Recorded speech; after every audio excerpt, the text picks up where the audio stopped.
Right. Pastor Praveen పగడాలకి సంబంధించినటువంటి case ఎవరు ఎలా ఉపయోగించుకున్నారో మనందరికీ బాగా తెలుసు. దాంట్లో చాలా బాగా ఎక్కువగా స్క్రీన్ ప్లే రక్తి కట్టించిందంటే మన మాజీ ఎంపీ హర్షకుమార్ గారు. ఆయన గతంలో ఎంపీగా పనిచేశారేమో తెలియదు, కానీ ఇప్పుడు మాత్రం మంచి డైరెక్టర్గా మాత్రం ఆయనకు మంచి అవకాశాలు వస్తాయి.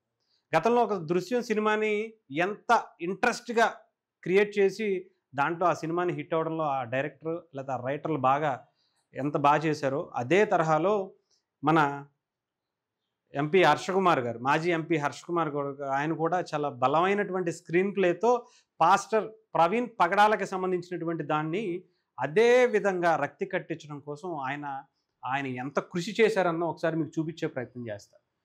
ఈ బండి ఇక్కడ నుంచి ఇదే బండి ఇలా వచ్చేసింది, ఇలా వచ్చి ఇది చూడండి ఎన్ని అడుగులు ఉంటుంది లోతు, ఎన్ని అడుగులు ఉంటుంది అంటే లోతు 1 2 3 4 5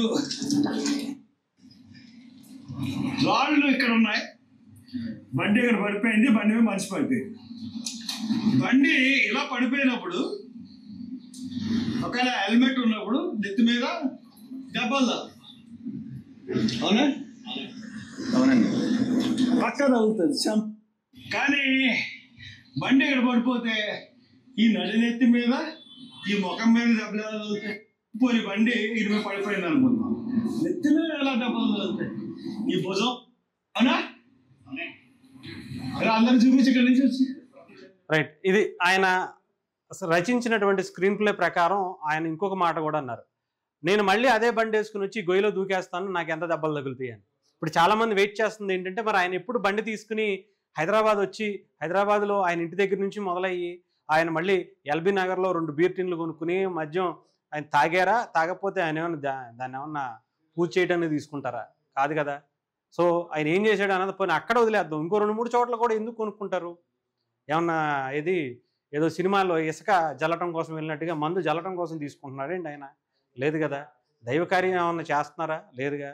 ఆయన తాగాడా తాగలేదా అనేది పోస్ట్మార్టం రిపోర్ట్లో వస్తుంది. కాకపోతే చాలా బలంగా దానికి సంబంధించినటువంటి విజువల్స్ అన్నీ కూడా బయట కనిపిస్తున్నాయి. అయినా కూడా దాన్ని ఏదో ఒక విధంగా రాజకీయ లబ్ధి పొందడం కోసం, చిల్లర రాజకీయాలు చేయటం కోసం, శవ రాజకీయాలు చేయటం కోసం ఎంపీ హర్షకుమార్ లాంటి వ్యక్తులు కూడా ఇంతకు దిగజారాల్సిన పరిస్థితి ఎందుకు వచ్చింది? మరి ఆయన ఎప్పుడు బండి తీసుకుని హైదరాబాద్ నుంచి ఆయన ప్రయాణం మొదలు పెడతారా? మళ్ళీ ఎప్పుడు బీర్ టిన్లు కొనుక్కుని అక్కడ చిల్లకల్లో హైవే మీద పడిపోయి, లేదంటే టోల్గేట్ దగ్గర కింద పడిపోయో ఇవన్నీ ఎప్పుడు చేస్తారు? అసలు ఏలూరులో కావచ్చు, లేదంటే విజయవాడ రామర్పాడు రింగ్ రోడ్ దగ్గర కావచ్చు, ఇవన్నీ సీన్ రీక్రియేట్ చేయడానికి ఆయన బండి వేసుకుని ఎప్పుడు వస్తారు?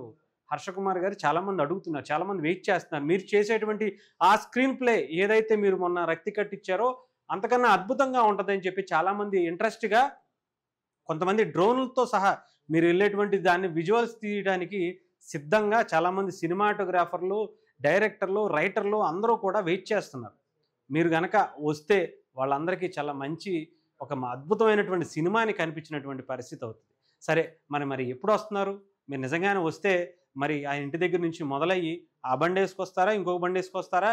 మరి సవేరా లిక్కర్ మార్ట్కి వెళ్ళి మీరు 2 బీర్ టిన్లు కొనుక్కుని ఆ తర్వాత మళ్ళీ జగ్గయ్యపేట దగ్గరికి వచ్చి మళ్ళీ ఒకసారి పడిపోయి అక్కడ మళ్ళీ కొన్ని కొనుక్కుని మళ్ళీ ఏలూరు దగ్గరికి, మళ్ళీ విజయవాడ ఉన్న మధ్యలో విజయవాడ దగ్గర రామర్పాడు దగ్గరికి వచ్చి అక్కడ 2 గంటలు అక్కడ పార్కులో నిద్రపోయి ఆ తర్వాత మళ్ళీ ఏలూరు వెళ్ళి, ఏలూరులో కూడా మళ్ళీ వైన్ షాప్ని ఎతుక్కుంటూ ఏలూరు ఊళ్ళోకి కూడా వెళ్ళి కొనుక్కుని ఎప్పుడు ఇవన్నీ కూడా సీన్ రీక్రియేట్ చేస్తారు అని చెప్పి చాలామంది వెయిట్ చేస్తున్నారు.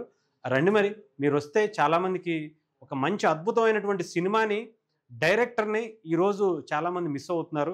నిజంగా మీరు వస్తే కనుక మళ్ళీ తెలుగు రాష్ట్రాలకి, లేదంటే పాన్ ఇండియా స్థాయిలో ఒక అద్భుతమైనటువంటి స్క్రీన్ ప్లే డైరెక్టర్కి మీకు అవకాశం కల్పిస్తారు చాలామంది.